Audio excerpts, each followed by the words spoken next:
Welcome to care for studies. तो आज हम chapter number 4 sorting materials into groups पढ़ेंगे। So let us go through the overview of the chapter. तो इस chapter में ये सभी टॉपिक्स हैं जिसमें से आज की क्लास में हम लास्ट टॉपिक इस चैप्टर का जो कि है ट्रांसपेरेंसी वो पढ़ेंगे। तो इससे पहले की जो टॉपिक्स हैं हम वो ऑलरेडी कवर कर चुके हैं। अगर आपको उनकी वीडियोस देखनी है तो उनका लिंक मैं डिस्क्रिप्शन बॉक्स में दे रही हूँ। तो स्टार्ट करते हैं अपने आज के टॉपिक के साथ जो कि है ट्रांसपेरेंसी। तो आप सबने कभी ना कभी अपनी लाइफ में हाइड एंड सीक ज़रूर खेला होगा। तो हाइड एंड सीक जब आप खेलते हो तो कौन सी जगहों पे छुपना आप प्रेफर करते हो, कौन सी जगहों पे आप जाके छुपना पसंद करते हो? तो आप सोफे या बेड के पीछे छुपोगे या फिर आप एक विंडो के पीछे छुपना पसंद करोगे? तो एक बहुत ऑब्वियस आंसर है, कोई भी या तो सोफा या तो बेड इनके पीछे ही छुपेगा, कोई भी विंडो के पीछे छुपना पसंद नहीं करेगा। अब ऐसा क्यों? सोफे के पीछे या बेड के नीचे जब आप छुपोगे तो आप दिखाई नहीं दोगे। यही अगर आप विंडो के पीछे अगर आप छुपो तो आप विजिबल होगे, आप आसानी से दिखोगे और जो भी पकड़ रहा है आपको, जिसकी भी डेन है, वो आसानी से आपको पकड़ लेगा। तो इसीलिए आप कभी भी ऐसी चीज़ों के पीछे नहीं छुपते जो ट्रांसपेरेंट होती है, जिनके पीछे आप आसानी से दिख जाओ। यही अगर मैं एक और एग्जांपल लूँ तो बेकरी शॉप या कोई भी शॉप, उस पर जितनी भी चीज़ें होती हैं जैसे बिस्किट्स हैं या बेकरी शॉप में जाते हो तो केक्स, ब्रेड्स, जो भी चीज़ें हैं, तो ज़्यादातर वो आपको ऐसे ही दिखेंगी जहाँ पर ट्रांसपेरेंट ग्लास आगे लगा होता है, ऐसे ही काउंटर में आपको वो मिलेंगी। तो अब ऐसे काउंटर क्यों बनते हैं, ज़्यादातर ग्लास के काउंटर क्यों होते हैं? ऐसा इसलिए होता है कि जितने भी कस्टमर्स हैं वो आसानी से देख पाएँ कि बेकरी में या जो भी आप शॉप में जा रहे हो तो उस शॉप में क्या क्या चीज़ें अवेलेबल हैं। जैसे अगर आपको बिस्किट लेना है, अगर आपने देखा यहाँ काउंटर में बिस्किट है तो आप लोगे। ऐसे ही अगर आप बेकरी में जा रहे हो तो आप देखते हो कि कौन से केक हैं और आप केक पसंद करके ले आते हो। तो क्या यहाँ पे यूज़ हुआ? यहाँ पर ग्लास का यूज़ होता है और ग्लास का यूज़ भी किस प्रॉपर्टी की वजह से हुआ? इसलिए यूज़ हुआ क्योंकि ग्लास के आर पार देखा जा सकता है। यहीं पर अगर मैं एक और चीज़ की बात करूं जो कि है इनका कैश डिपॉजिट बॉक्स, तो वो जो होता है जहाँ पर सारे दुकानदार, सारे शॉपकीपर पैसे रखते हैं, तो वो आपने देखा होगा वो कभी भी ग्लास का नहीं बनता, बल्कि वो ऐसे मटेरियल का बनता है जिसके आर पार ना देखा जा सके।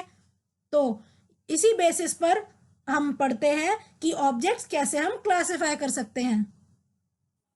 तो इसी बेसिस पर कि वेदर कोई मटेरियल के हम आर पार देख पा रहे हैं या नहीं देख पा रहे, तो मटेरियल यहाँ पर 3 तरह से हम डिवाइड कर सकते हैं। First is transparent material. तो ट्रांसपेरेंट मटेरियल वो मटेरियल होते हैं जिनके आर पार देखा जा सकता है। सेकेंड ऑब्जेक्ट होते हैं ट्रांसलूसेंट मटेरियल्स। ये ऐसे ऑब्जेक्ट होते हैं जिनके आर पार थोड़ा बहुत देखा जा सकता है, प्रॉपरली हम नहीं देख सकते। और थर्ड होते हैं ओपेक मटेरियल, जिनके आर पार बिल्कुल ही देखा नहीं जा सकता। तो आइए अब इनको हम डिटेल में पढ़ते हैं। तो स्टार्ट करते हैं ट्रांसपेरेंट मटेरियल के साथ।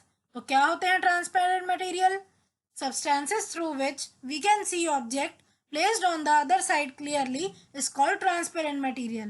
तो ऐसे सब्सटेंस जिसके आर पर क्लियरली देखा जा सके उन्हीं को बोला जाता है ट्रांसपेरेंट मटेरियल। मतलब ऐसे ऑब्जेक्ट जिनके अगर मैं दूसरी साइड का ऑब्जेक्ट कंप्लीटली देख पा रही हूँ, क्लियरली देख पा रही हूँ, उन्हीं को बोला जाएगा ट्रांसपेरेंट मटेरियल। जैसे कि अगर मैंने एक बुक ली और एक अब मैंने मटेरियल ले लिया, अब अगर मुझे चेक करना है कि ये मटेरियल ट्रांसपेरेंट है या नहीं, क्या करूँगी मैं? सिंपली ये मटेरियल मैंने बुक के ऊपर रखा। अब आप देख रहे हो कि बुक जैसे पहले दिख रही थी मुझे वैसे ही अब भी दिख रही है, मतलब बिल्कुल क्लियर दिख रही है। तो इस मटेरियल के दूसरी तरफ जो ऑब्जेक्ट रखा है, मतलब बुक, वो मुझे क्लियरली दिख रही है ना, तो मतलब ये मटेरियल क्या है? ये एक ट्रांसपेरेंट मटेरियल है। These are the substances which allow light to pass through them completely. तो ये ऐसे सब्सटेंस होते हैं जिनके आर पार लाइट आसानी से चली जाती है और कंप्लीटली लाइट इसमें से पास थ्रू हो जाती है। तो जैसे अगर मैं एक फ्लैश लाइट लूँ और एक ट्रांसपेरेंट मटेरियल लूँ, तो जो लाइट है कंप्लीटली इस मटेरियल से पास हो जाएगी। तो कुछ एग्जाम्पल हैं ट्रांसपेरेंट मटेरियल के। ग्लास, तो आपने देखा होगा जो भी ग्लास विंडोज या ग्लास पेन्स, ग्लास के जितने ऑब्जेक्ट बनते हैं उसके आर पार आप देख सकते हो, तो ये एक ट्रांसपेरेंट मटेरियल है। इसी तरह सेलोफिन, आपने सेलोफिन से जरूर अपनी बुक्स को कवर किया होगा, अपनी कॉपीज को कवर किया होगा। तो सेलोफिन क्या होती है, ये भी ट्रांसपेरेंट होती है। इसे लगाने के बाद आप फिर भी बुक का जो टाइटल है, जो भी बुक पे बना होता है, आप क्लियरली देख पाते हो। तो ये दो एग्जाम्पल हैं ट्रांसपेरेंट मटेरियल के। सेकेंड मटेरियल होते हैं ट्रांसलूसेंट मटेरियल्स। तो क्या होते हैं ये?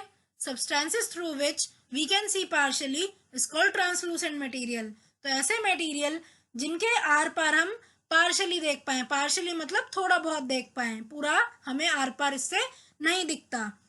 तो अगर मैंने बुक ले ली एक, और मैंने एक मटेरियल लिया है, और अगर मैं इस मटेरियल को बुक के ऊपर रखूंगी तो अब बुक मुझे क्लियरली नहीं दिख रही, पर थोड़ी थोड़ी तो दिखाई दे रही है। तो क्या है ये जो मटेरियल मैंने लिया था? ये मटेरियल एक ट्रांसलूसेंट मटेरियल है। These substances allow light to pass through them partially. तो लाइट इन सब्सटेंसेस के थ्रू थोड़ी बहुत आर पार हो जाती है। तो मेरे कहने का मतलब है, अगर मैंने एक टॉर्च ली और मैंने एक ट्रांसलूसेंट मटेरियल ले लिया तो लाइट इससे पूरी तो आर पार नहीं जाएगी, पर हाँ थोड़ा अमाउंट ऑफ लाइट जरूर इससे क्रॉस करके दूसरी साइड जाएगा। इसके कुछ एग्जाम्पल है फ्रॉस्टेड ग्लास या फिर थिन फैब्रिक। तो फ्रॉस्टेड ग्लास मतलब आपने ऐसे ग्लास देखे होंगे जो आप जिनके थ्रू क्लियर नहीं देख पाते हो, जैसे कि मैंने यहाँ पिक्चर लगाई है, इसी को बोला जाता है फ्रॉस्टेड ग्लास। तो इसके आर पार कंप्लीटली नहीं देखा जा सकता, थोड़ा बहुत दिखता है लेकिन पूरा हमें आर पार इससे नहीं दिखता।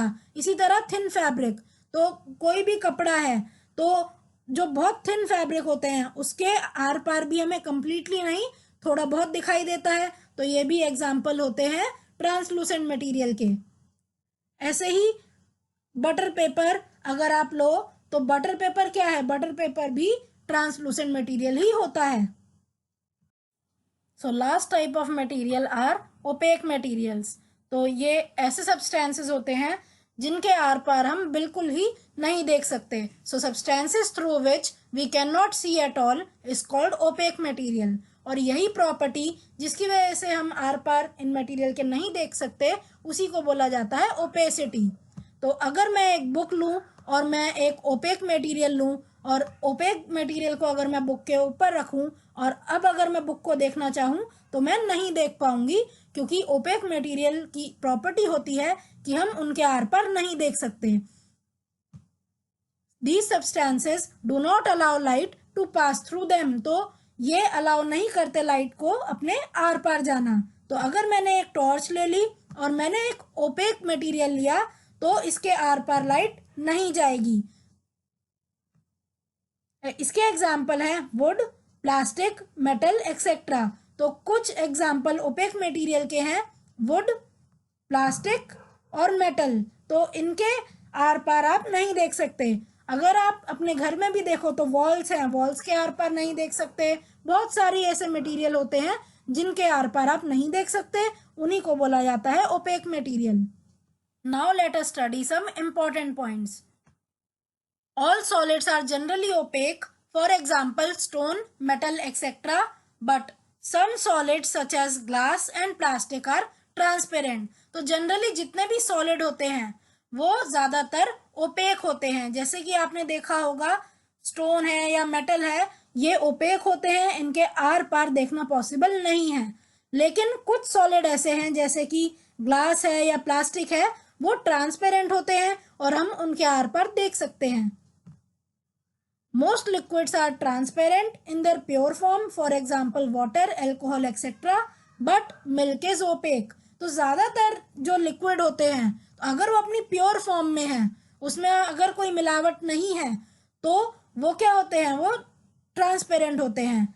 जैसे कि पानी ट्रांसपेरेंट है, यही मिल्क एक ऐसा एग्जाम्पल है लिक्विड का जो अपनी प्योर फॉर्म में भी ओपेक होता है। तो मिल्क के आर पार देखा नहीं जा सकता, ये एक ओपेक सब्सटेंस है। ऑल गैसेस आर कलरलेस और coloured, are transparent in nature.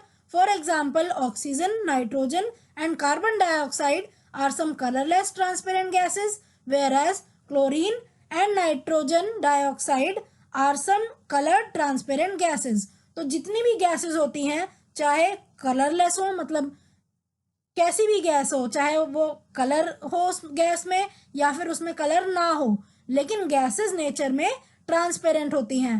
तो कुछ एग्जाम्पल दिए हुए हैं, ऑक्सीजन, नाइट्रोजन, कार्बन डाइऑक्साइड. तो ये कुछ एग्जाम्पल हैं कलरलेस ट्रांसपेरेंट गैसेस के. तो ये सारी गैसें कलरलेस है, मतलब इनका कोई कलर नहीं होता और ये ट्रांसपेरेंट होती हैं, इनके आर पार देखा जा सकता है. लेकिन कुछ ऐसी गैस है जो कि कलर्ड होती हैं और ये ट्रांसपेरेंट गैस हैं. जैसे कि यहाँ एग्जाम्पल दिया है क्लोरीन का. तो क्लोरीन पेल येलो होती है कलर में, लेकिन फिर भी क्या है, ये एक ट्रांसपेरेंट गैस है, इसके आर पार देखा जा सकता है. ऐसे ही नाइट्रोजन डाइऑक्साइड ब्राउन कलर की होती है, लेकिन इसके आर पार भी देखा जा सकता है. तो जितनी भी गैस हैं वो सभी ट्रांसपेरेंट होती है. ऐसा हो सकता है कि कुछ गैस में कलर हो और कुछ कलरलेस हो, लेकिन सभी गैस ट्रांसपेरेंट ही होंगी. So thank you for watching. आज की क्लास के लिए सिर्फ इतना ही. अगर आपको हमारी वीडियो पसंद आई हो तो इसे लाइक करें, इसे शेयर करें और हमारे चैनल को सब्सक्राइब करें and hit the bell icon, जिससे हम जब भी एक नई वीडियो डालें तो आप तक नोटिफिकेशन सबसे पहले पहुंचे. Thank you. आप अपने डाउट्स, सजेशंस और आपको जिस भी टॉपिक पर वीडियो चाहिए हमें कमेंट करके बताएं.